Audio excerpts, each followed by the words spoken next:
Hello dear students, welcome back to the YouTube channel of NIRS of class 7 science.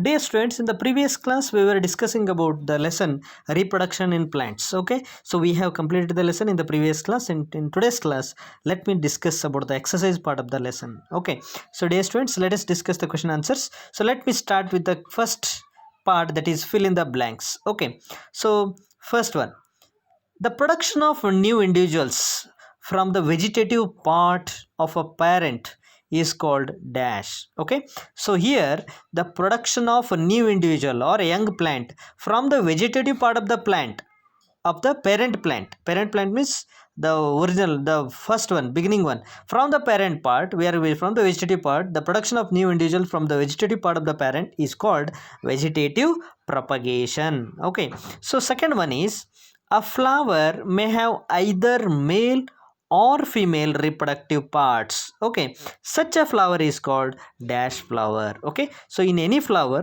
if there is only either male or only female reproductive part is there, okay, then such a kind of flower is called unisexual flower. Okay, third one, the transfer of pollen grains from the anther to the stigma of the same or another flower of the same kind is called or is known as dash. See, the process of transfer of pollen grains from the anther to the stigma of the same flower or another flower of the same kind is known as dash reproduction. So this is known as dash process, that is known as pollination. Okay, so it is known as the transfer of pollen grains from anther to the stigma of the same flower or another flower of the same kind, so it is known as pollination. So this is also known as self pollination, not only pollination, this is self pollination. Okay, so fourth one, the fusion of male and female gametes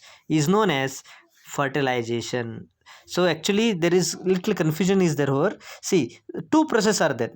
The fusion of male and female gamete is termed as zygote, and the process of fusion of male and female gamete to form a zygote is known as fertilization. So actually here they have given the word fertilization they have given, but actually you write the answer, it is as a zygote. So the correct answer is zygote here. Okay, so dear students, you must write the answer here zygote, because this does not the answer is fertilization. The answer should not be the fertilization. Okay, because they have not asked the process, they have just asked about the fusion of male and female gamete is known as, so that is nothing but it is zygote. Okay, the process of fusion of male and female gamete to form a zygote is known as fertilization. That's why here the answer is given fertilization they are given. So that the process of fusion of male and female gametes to form a zygote is called as fertilization, but here just they asked the fusion of male and female gamete is termed as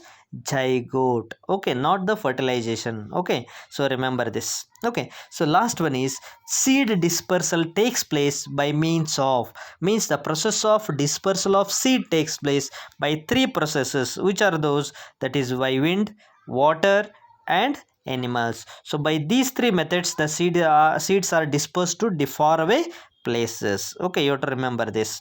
Okay, now let's go for the next one, that is question number 2.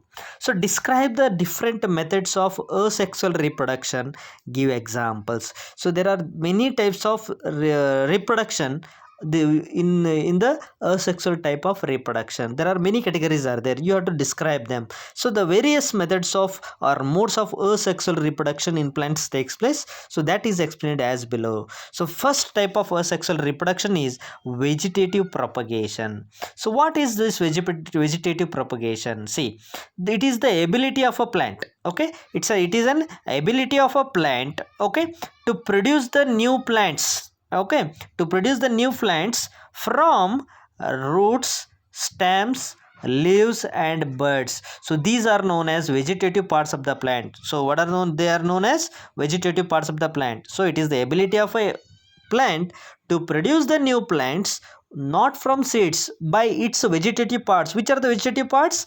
Roots, stems, leaves and buds. Okay, so by this method, so the reproduction takes place. Okay, so this is known as vegetative propagation, so which is again divided into two categories, which are those natural vegetative propagation and artificial vegetative propagation. So what is natural vegetative propagation? Here, this is the type of vegetative propagation which occurs easily in the nature and involves simple vegetative parts, which occurs naturally and which involves simple vegetative parts. Okay, for example, potato. So potato plant sprouting from an eye is a common example. Okay, from the eye or bud of the potato plant, new plant sprouts or grows. That is the natural vegetative propagation. So what is artificial vegetative propagation? So let us remember that. So that is, see, this is the type of vegetative propagation which is performed manually. Okay, which is performed manually, it is formed, this kind of vegetative propagation, and generally occurs in laboratory conditions. Yes, this kind of process takes place in the laboratory condition. Manually we can prepare this vegetative propagation. So in there are so many labs are there where the persons, people can manually, they can do make the propagation, vegetative propagation in the laboratory conditions. So the formation of a complete plant from a stem cutting of a rose is an example for vegetative propagation, that is by artificial vegetative propagation.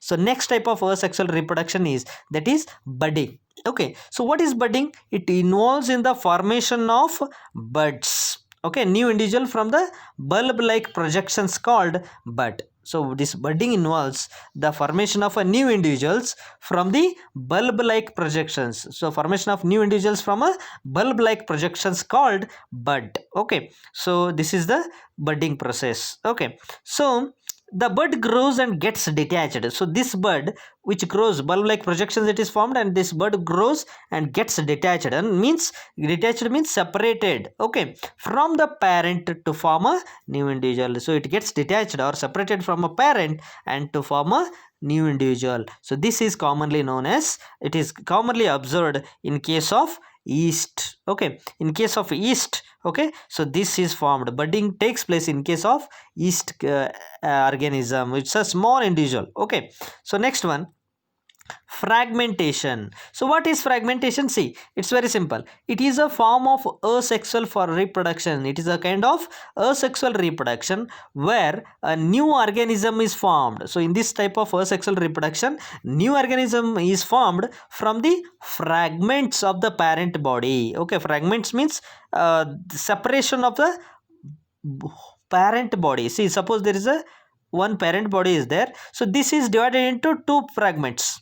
Okay, so again these two individuals divide into two individuals, again this individual divides into two fragments, like that fragments takes place from the parent body. So this kind of reproduction takes place in the fragmentation process. Okay, so for this kind of reproduction involves the new organism grows from the fragments of the parent body. So it is a kind of sexual reproduction in Spirogyra. This kind of reproduction takes place in the Spirogyra. So that is fragmentation method. So next one is spore formation. So many non-flowering plants, means the plants which do not bear the flowers. If the flowers are there, then reproduction takes place through flowers. Okay, so here many non-flowering plants reproduce through spore formation. Okay, so spores are teeny kinds of protected by a thick wall. Okay, spore formation involves the spores which are having very teeny cells, small cells. Okay,